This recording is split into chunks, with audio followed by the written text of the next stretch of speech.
in my yesterday's video, I talked about the unilateral ceasefire announcement by LNA, Libyan National Army of Khalifa Haftar in Libya.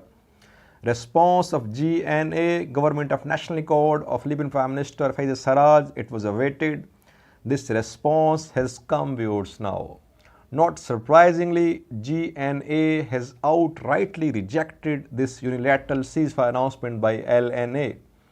GNA statement says it will continue to strike hotbeds of threat in Libya. It does not agree to any ceasefire announcement by LNA.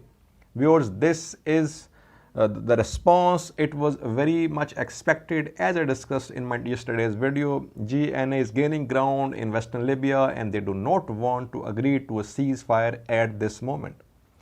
It is very ironic, viewers, that at the start of this year, when negotiations were taking place between Fayez al Sarraj and Khalifa Haftar in Russia, Fayez al Sarraj was more than willing to sign this ceasefire agreement.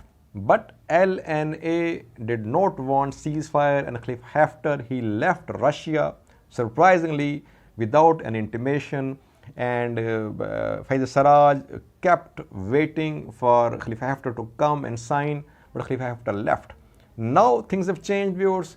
Now Khalifa Haftar has announced this ceasefire, and Fayez al Sarraj, he does not agree to this ceasefire announcement. Just a few days ago, Fayez al Sarraj, head of GNA, he gave an interview to an Italian news channel, and he said that he ruled out any possibility of negotiation with LNA. So tides have been turned now, viewers. It is also ironic, viewers, that in Ramadan last year, LNA's offensive to capture Tripoli was going on. There was no respect for the sanctity of Ramadan. But this year, in 2020, when LNA is getting a little weaker, it is announcing a ceasefire in respect of Ramadan. The sanctity of Ramadan is important this year, but it wasn't important last year. That shows, viewers, that whenever a side is strong in Libyan crisis, it does not agree to a ceasefire.